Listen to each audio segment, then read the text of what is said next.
feudalism. You think it's over, right? Knights, castles, serfs, ancient history. Think again, my friend. The lords are still very much here. They just traded their ermine robes for expensive yet understated hoodies. Their vast feudal manors are now sprawling multinational corporations. You toil on their digital lands, their factory floors, their service industries. You render your dues not with sacks of grain, but with your data, your clicks, your fleeting attention, your precious labor. The entire system got a 21st century rebrand, a sleek, minimalist user interface. But the core programming, it's the same old story. Power consolidated, people serving the powerful few. Remember the Industrial Revolution, steam bellowing from engines, factories sprouting like mushrooms, progress, or at least that's the narrative we were sold. It was supposed to usher in an era of unprecedented freedom. Freedom from the back-breaking toil of the farm, freedom to achieve prosperity. But did it truly liberate the masses, or did it merely scale up the mechanisms of control, making them more efficient? Consider this. Before, a single feudal lord controlled a village. Now a factory magnate controlled the livelihoods of thousands. The tools of the trade changed, from the simple plough to the mighty power loom. But the underlying dynamic? Workers remained dependent. Workers remained vulnerable. The chains just got longer, perhaps a little shinier, but no less binding. Centralized ownership is the enduring name of this age-old game. It always has been, if we're being brutally honest. A select few own the land, the vital resources, the very means of production. Back in the day it was King John and his barons. Now it's big tech, big pharma, big agriculture, big everything. They cloak it in sophisticated jargon like maximizing shareholder value or protecting intellectual property rights. These are fancy, impressive-sounding terms, but it all boils down to a stark reality. A tiny percentage of the population controls what the vast majority needs to survive and thrive. This isn't some unfortunate accident of history. It's a meticulously crafted design, a very old design, now presented with a very modern, cool, minimalist aesthetic. Exploitation also received a significant makeover. It's not always as overt as it once was. It's not always whips and chains in the public square anymore. Sometimes it manifests as precarious gig economy contracts offering flexibility but stripping away essential benefits and security. Sometimes it's the crushing weight of predatory lending schemes. Sometimes it's the insidious strategy of planned obsolescence, compelling you to purchase and repurchase again and again. The methods employed are far more subtle, more insidious. The language used to describe it is more sanitized, more corporate. Disruption sounds edgy and innovative, doesn't it? But who or what is actually getting disrupted? Too often it's the lives and livelihoods of people who can least afford such upheavals. The feudal contract is still very much in effect. You just need to meticulously read the microscopic fine print in the terms of service agreement. Let's take a hard look at the world map. Does it appear balanced to your eyes? Economically speaking, it's dramatically, undeniably tilted. Heavily. Consider the global south. Nations incredibly rich in natural resources. Cultures vibrant and diverse. Populations young and dynamic. Yet paradoxically, these same nations are often poor in accumulated capital, in hard currency. Why this glaring disparity? Because the old colonial playbook, with its exploitative strategies, is still very much in active use. Resources flow inexorably outwards. Profits accrue disproportionately to the global north. It's a one-way economic highway, paved with historical injustices and reinforced by modern economic policies that favor the already powerful. This isn't primarily about charity, it's fundamentally about establishing genuine fairness. It's about systematically correcting a deeply rigged global system. Think of the current global economic structure as a colossal modern-day plantation. The nations of the global south frequently provide the raw materials, the agricultural products, the cheap, often exploited labor. And the fruits of that intensive labor, they are processed, packaged, branded, and ultimately sold for massive profits in entirely different parts of the world. The local communities whose lands and labor produce this wealth see precious little of the eventual financial return. Instead, they're often left to bear the severe brunt of the environmental degradation. Their vital rivers become polluted. Their ancient forests are cleared for monoculture or extraction, all for commodities that fuel the insatiable consumption patterns in wealthier nations. This isn't sustainable development. This is extraction, pure and unadulterated. A pattern as old as empires themselves. The environmental cost of this relentless pursuit of growth is absolutely staggering. It's a crisis of planetary proportions. You simply cannot operate a system predicated on endless material extraction and consumption on a demonstrably finite planet. It's basic elementary mathematics, yet the prevailing contemporary economic model chooses to largely ignore this fundamental truth. It relentlessly chases the phantom of infinite growth. As a direct consequence, precious forests transform into barren deserts. Our vast oceans are increasingly choked with plastic waste. The Earth's climate itself is dangerously destabilized. And who suffers the first and most severe impacts? Very often it's the vulnerable communities in the global south, the very communities that contributed the least to causing the problem.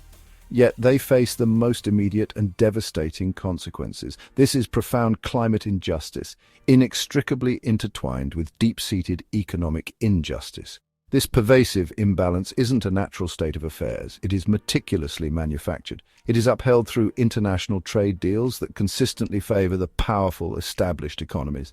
It is perpetuated through crippling debt traps that keep developing nations perpetually beholden to their creditors. It is enforced by global financial institutions that often promote rules written by and for the historical winners of the economic game. It's a self-reinforcing system that actively perpetuates dependency and hinders genuine self-directed development. It effectively keeps the global south in a persistently challenging economic position. Breaking these deeply entrenched cycles requires far more than just temporary aid. It necessitates a fundamental, structural alteration of the rules governing the global economic game.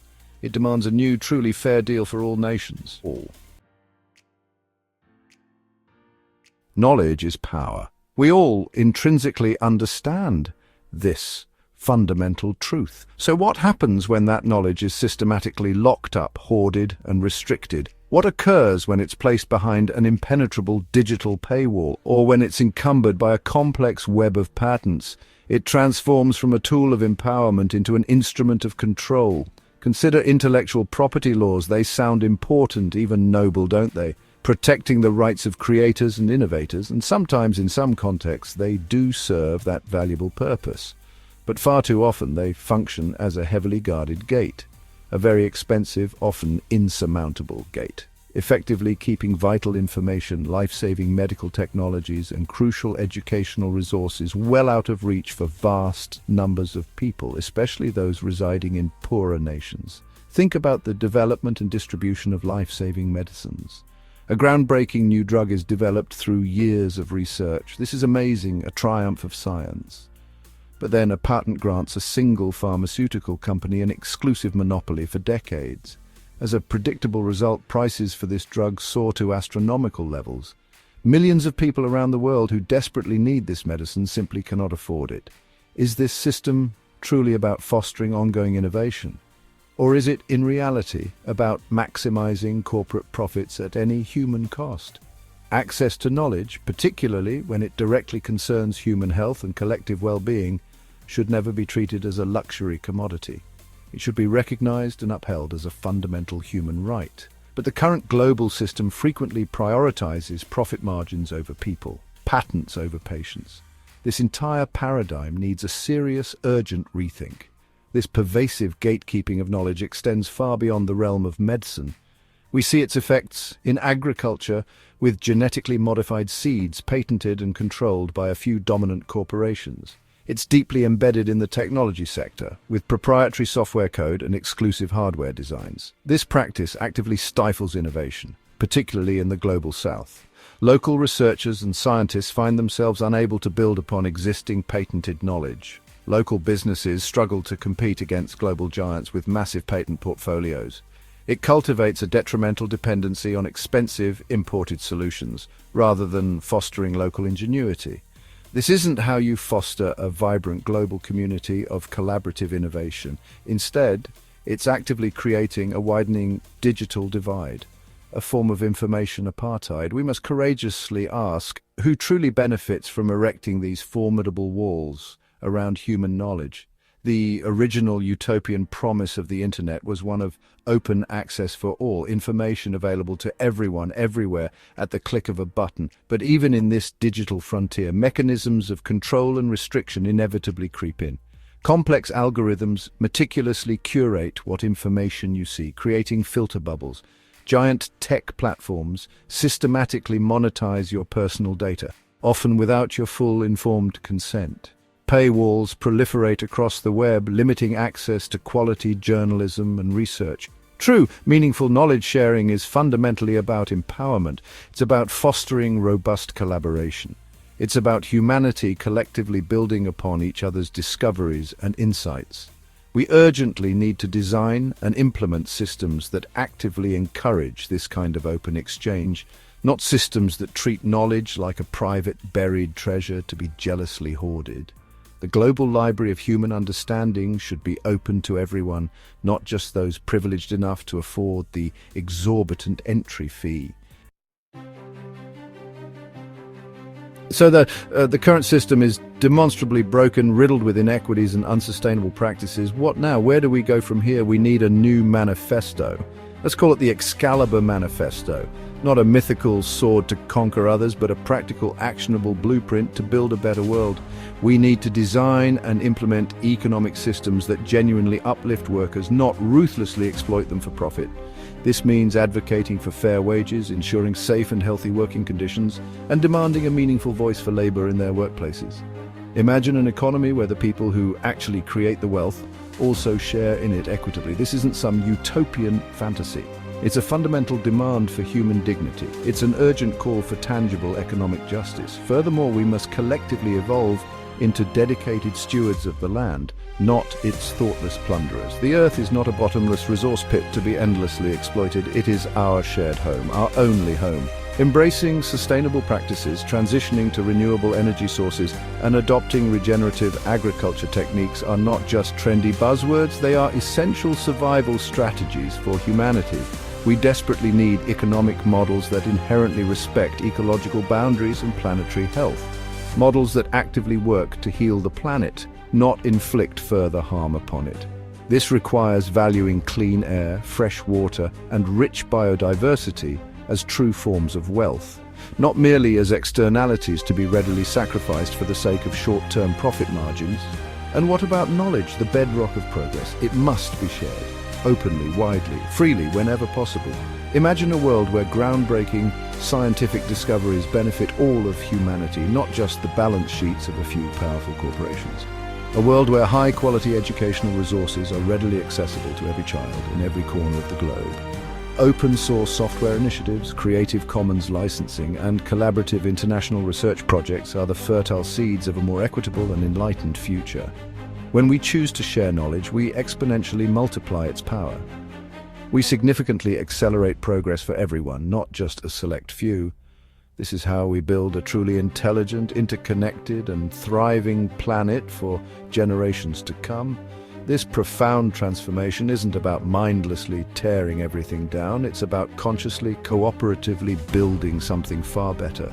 Something more balanced, more resilient, something more decentralized, empowering local communities, something fundamentally more ethical in its core principles. This monumental task requires broad cooperation, not the usual cutthroat competition that defines our current era. It demands a fundamental shift in our collective mindset, a transition from a culture of extraction to one of regeneration, from an ethos of hoarding to one of generous sharing. This is our contemporary challenge. This is our generation's Excalibur. To courageously pull it from the stone of outdated, harmful ideas and wield it to conscientiously build a future where purpose is reclaimed and genuine balance is finally restored for everyone. The time for endless talk is over. The time for decisive building is now. Let's get to work.